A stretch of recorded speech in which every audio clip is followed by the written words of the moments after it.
But one other thing, post-secondary education and access program.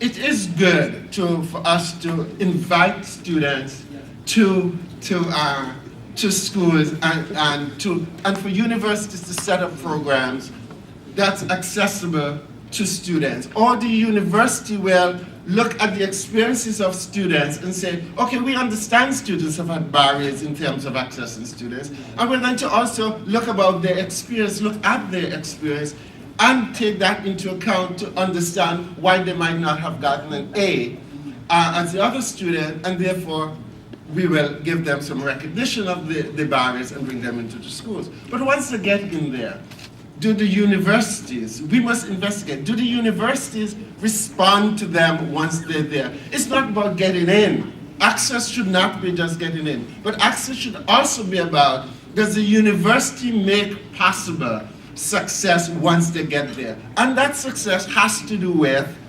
the curriculum, and the curriculum has to be not only what the university used to do, but curriculum must now start taking into account what the students' interests are. And when I talk about curriculum, I'm talking about developing curriculum or going beyond just, I taught a course once, and I taught a course once in first year university, and most of the material was about Marx, Weber, all those kinds of, what they would call the important social scientists, without it being without reference to other kinds of social scientists. That's also important. So we're going to have to get teachers and professors into that school.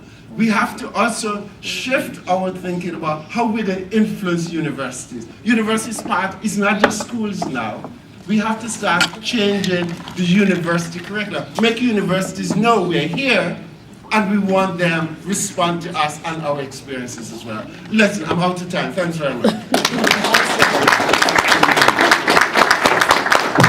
Sorry. Last presenter. My name is Jerome Morgan, and for me, I think it's important for me to kind of share a little bit about myself, because I consider myself in some capacities within that group of that 40% that's dropping out in some capacities.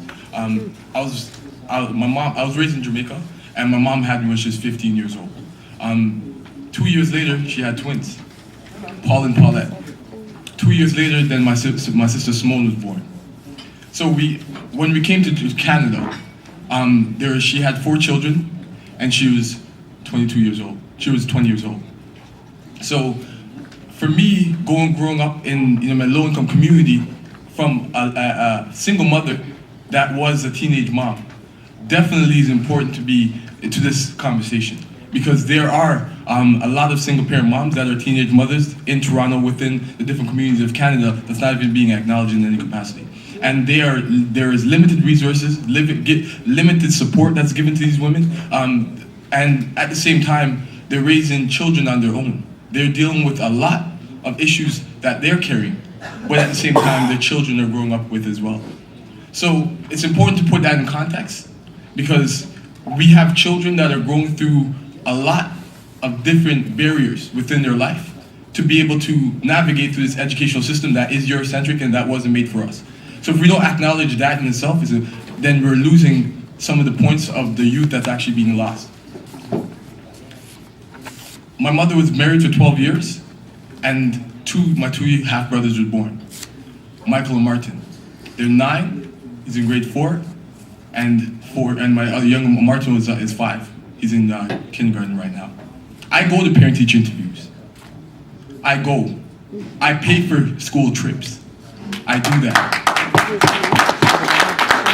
For me, growing up, I have a learning disability as well. My mother has a learning disability as well, and 2 of my siblings have a learning disability. These are things that's in our community that's not being diagnosed and not being addressed and not being supported financially. So it's important for us to understand that there are things that's going on in our communities that are not being addressed to help support our communities to succeed. So when you're faced with a teacher that, when your class is majority black and it's a white teacher, and they have middle class values and you're not in the middle class family, that's important to recognize. So you become ostracized within the classroom. And when the teacher says, look at me when I'm talking to you, and you say it's disrespect in my family, my culture, to do that and look in your face, then you become kicked out of the classroom. So there's cultural discommunication that's actually being happening. So the teacher's not being educated on the students that's actually in their classrooms. We have teachers that are young teachers coming out of teachers college are just there to do their 2 years and then departure because the inner city school that may be tough. So they're not even thinking about right now, they're thinking about when am I going to leave that high school so I could go to a better high school. So they're already looking at us as nothing already. So expectations are already low. So when you have all these different things within the classroom and you're dealing with the barriers of your community, it's not easy to navigate and become successful. When some days you don't eat, how are you going to be able to focus in class?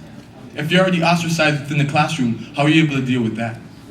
When your mother comes home and tells you the things that she's dealing with at work, the discrimination, racism she's dealing with, and she puts that weight upon you because you have to help her carry it. Because she has nobody else, there's no other supports that's there.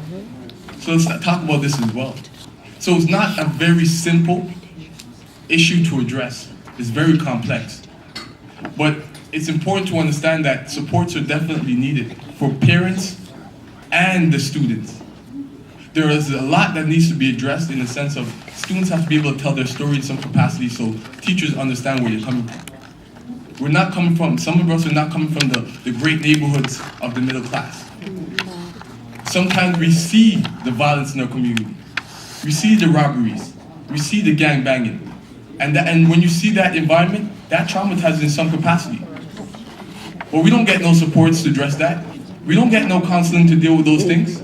I'm fighting to be able to get support in university right now for my disability. So there's many different things that are there that's not even being talked about and even put on the table. And I say this because I'm in university. My sister just got an early acceptance into Laurier University.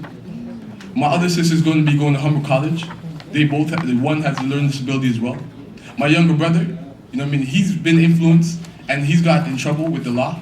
But it's important for our family to support him in through the tough times and deal with this as a family to be able to get out of it and empower him to be able to do the things that he really wants to do in his life. So I will be going next week to a court at City Hall to be in support of my younger brother.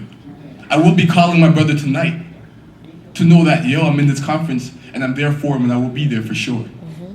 And those are things that he knows that he can hang on to when his back's against the wall, when he has to fight for everything he has.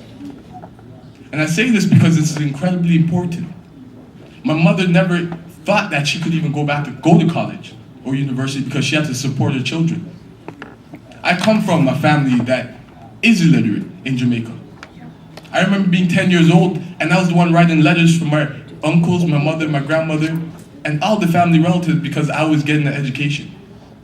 And I'll be like, I don't know how to spell this. And they say, you can spell it better than me.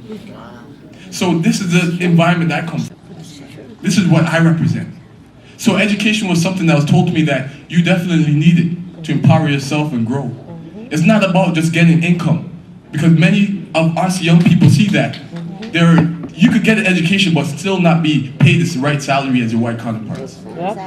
There's many of us that see other people in the community that say we have 2 degrees but we're still living in low-income communities.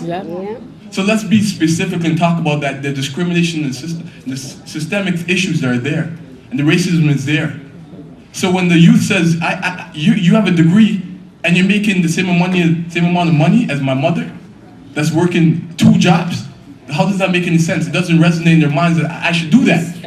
When I see the drug dealers and the dudes on the block that's actually making the money, driving the cars, and moving out and getting their parents a house in the neighborhoods that you want to live in. So when you're seeing this, it makes sense to do it. And when you see your parents telling you, you got to go to university, you got to do this, but you're not seeing that come through.